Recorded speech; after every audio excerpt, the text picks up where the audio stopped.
Teman-teman Presidensial Institute, kita pagi ini luar biasa. Subuhan di Masjid Joko Korean membuat kita iri. Tentu ini harus menjadi masjid percontohan di seluruh Indonesia. Subuh jamaahnya meluber kemana-mana, dan saya kira itulah contoh kebangkitan kita umat Islam. Kita di Presidensial Institute membangun begitu banyak narasi, begitu banyak diskusi, mempodcast dengan begitu banyak tokoh untuk membangun peradaban Indonesia pada khususnya dan dunia Islam pada umumnya.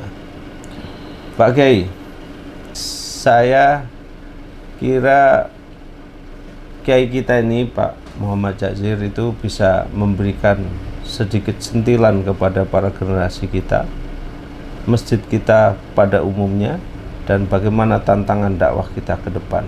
Silakan Kiai. Assalamualaikum warahmatullahi wabarakatuh. Waalaikumsalam warahmatullahi wabarakatuh. Saya kira jelas bahwa masjid adalah alas peradaban terbaik. Rasulullah mengatakan khairul makan al masjid wa syarrul makan asyuk. Jadi di dunia ini ada dua peradaban, yaitu peradaban yang tumbuh beralas masjid dan peradaban yang tumbuh beralas pasar. Jadi peradaban pasar ini yang telah menyengsarakan kehidupan masyarakat dunia. Karena peradaban pasar dimulai dari faham materialisme, maka kemudian akumulasi material disebut modal, maka meningkat menjadi kapitalisme, di mana benar, salah, baik, buruk ditentukan para pemilik kapital, termasuk di dalam mengangkat pemimpin itu dipilih oleh para pemilik kapital. Ya, maka dengan liberalisme ekonomi dan demokrasi tidak mungkin rakyat akan terwakili. Dan ini Bung Karno sudah mengatakan, kita tidak hendak mendirikan sebuah negara nasional dengan demokrasi liberal. Demokrasi one man one vote, demokrasi hitung biting.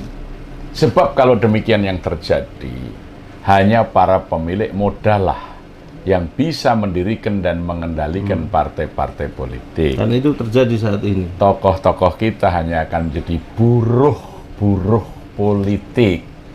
Ianya tidak bisa berjuang untuk kepentingan rakyatnya, ianya akan menjadi kacung-kacung dari kaum kapitalis. Ya.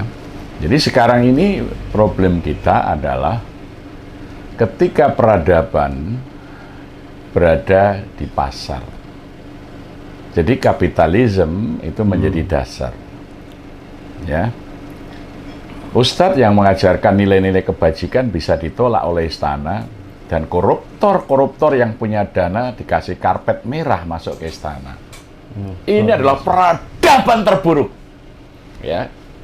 Nah, maka setelah kaum kapitalis berhimpun membentuk company-company, lahirlah apa yang disebut dengan kolonialisme.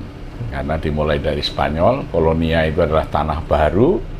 Jadi mereka pemilik modal mencari tanah-tanah baru untuk mengembangkan modalnya, mencari tenaga kerja murah kalau perlu dengan kerja rodi, kerja paksa, tanam paksa, dan lain sebagainya. Maka kolonialisme telah menyengsarakan berbagai banyak bangsa di dunia. Kemudian untuk memelihara koloni-koloni atau jajahannya itu dibentuklah imperium, ya, jaringan kekuasaan, maka peradaban pasar melahirkan imperialisme. Ya, imperialisme di abad 20 dilawan oleh rakyat, lahir negara-negara nasional yang merdeka. Tapi imperialisme ekonomi menjadikan tokoh-tokoh perjuangan kemudian mengikuti pola demokrasi liberal, mereka hanya jadi buruh politik dan kacung-kacung kapitalis. Maka yang lahir bukan leader tetapi dealer. Ya. Sehingga tokoh-tokoh para pejuang kita itu kemudian di era demokrasi liberal imperialistik ini mereka menjadi jongos, kacung, dealer daripada imperialisme ekonomi dunia, maka rakyatnya tetap menderita. Ketawa ketiwi di atas penderitaan rakyat, main pencitraan, dan dibiayai oleh para kapitalis. Bahkan partai-partai politik pun disuplai oleh para penjahat ekonomi, para koruptor, merangkul anak-anak muda aktivis, mantan-mantan aktivis mahasiswa untuk menjadi corong-corong kapitalis. Ya, itu yang harus kita ketahui. Tidak bisa melawan ini kalau tetap kita berbasis pasar. Hanya masjid yang bisa melahirkan kepemimpinan yang membela rakyat. Ya. Karena masjid basicnya adalah kebersamaan, kesamaan, dan kerjasama. Ya. Jadi itu musawah dan muawanah itu nilai dasar kemasjidan. Oleh karena itu kita tidak bisa melawan misalnya imperialisme ekonomi kecuali dengan ideologi. Karena kalau kita dengan kapital, mereka kapitalnya sangat kuat ya. Oleh karena itu membangun kekuatan ideologi kemasjidan ini syarat untuk bangkitnya kepemimpinan yang mensejahterakan. Masjid harus menjadi pusat kesejahteraan rakyat, tempat melahirkan calon-calon pemimpin bangsa yang membangun kesejahteraan untuk rakyat. Karena perguruan tinggi sekarang ini sudah menjadi pabrik-pabrik buruh. Perguruan tinggi tidak melahirkan leader, melahirkan dealer-dealer yang bekerja menjadi jongos-jongos kapitalis. Mereka tidak dididik untuk memimpin rakyat, membela rakyat, membangun kesejahteraan rakyat. Tetapi perguruan tinggi telah menjadi pabrik-pabrik buruh yang bekerja untuk kepentingan imperialisme dunia. Itu. Ada salah silabus atau gimana ini kira-kira? Salah ideologi. Salah ideologi. Jadi dulu para pemimpin kita mendirikan perguruan tinggi untuk menyiapkan calon-calon pemimpin. Di mana negara kita ini akan kita dirikan. 3 minggu sebelum kemerdekaan misalnya, Hatta, Natsir, Sarjito, dan lain sebagainya mendirikan Universitas Islam Indonesia. Karena di negara merdeka, mereka berpikir, kita ini kurang pemimpin yang memiliki keahlian. Kita bisa bayangkan dalam diskusi menyiapkan alas dasar negara, Dogori Jujumbejo Sage itu diambil unsurnya dari Java Hokokai. Misalnya Java Hokokai adalah orang Jawa dan Sumatera yang terdidik.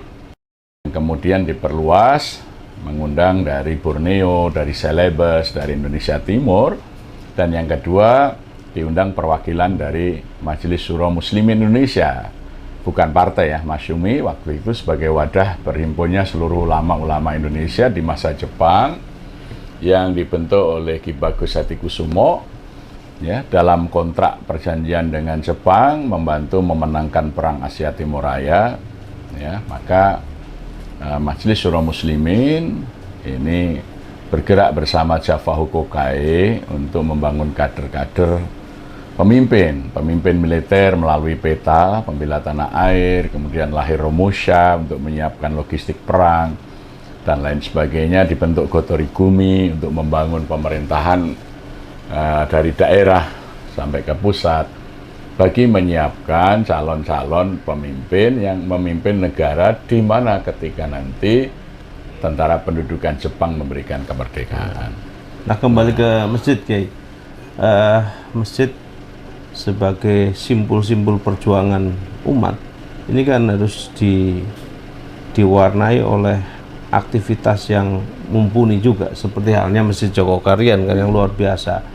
Nah, ini kan sudah ada pionir Jogokarian. Bagaimana Jogokarian menjadi leader untuk barangkali semua masjid-masjid ya, yang tadi bilang menjadi leader bukan dealer gitu kan. Nah, jadi saya sepakat gitu ya, kalau kampus sekarang itu melempem dan tidak bisa bergerak apapun, karena konon pemilihan rektor pun sekarang sudah tidak bisa melalui Dewan Senat ya, tetapi harus SK Presiden gitu. Jadi ini kan ada semacam pengkebirian forum intelektual, dan itu sangat melanggar demokrasi tentunya, Kiai. Nah, masjid sebagai corong yang mempunyai independensi dan punya kekuatan umat, saya kira satu-satunya memang itu. Ya, sebenarnya kan 3 aja yang harus disiapkan oleh masjid, sebagaimana dalam surat At-Taubah ya. Yang pertama, aqimis shalah, bagaimana menggerakkan rakyat untuk berbondong-bondong selalu beribadah di masjid. Kenapa? Yang pertama, membangun ikatan ya, kebersamaan yang kokoh kuat secara ideologis. Kemudian yang kedua, ini adalah upaya agar cita-cita kemerdekaan cepat tercapai, karena di pintu gerbang masjid semuanya akan berdoa, Allahumma ftahli abwaba rahmatik. Kita merdeka karena itu, atas berkat rahmat Allah ya.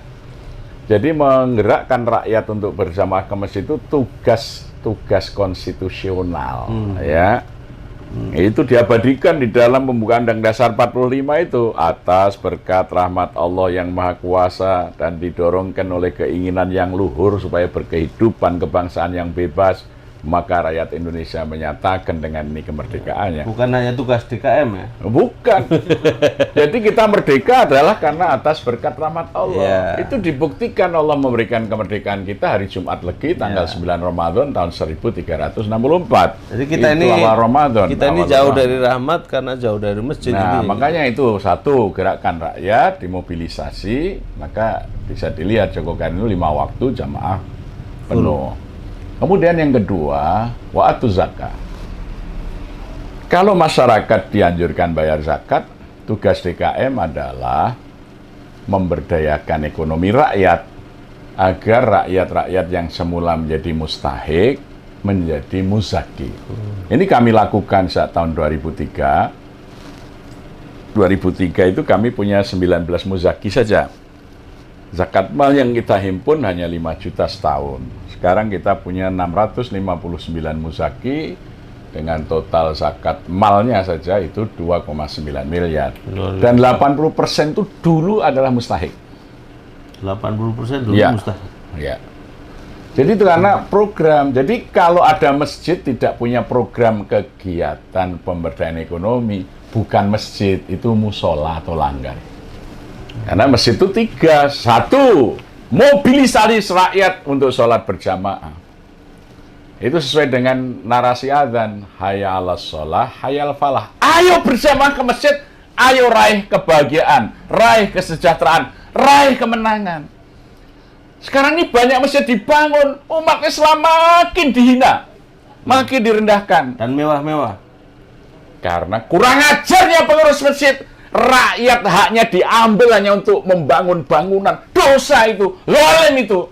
Tidak boleh uang masjid hanya untuk membangun bangunan, untuk membangun kesejahteraan rakyat. Kalau masjid uangnya hanya untuk membangun bangunan, itu bukan masjid, itu candi Islam.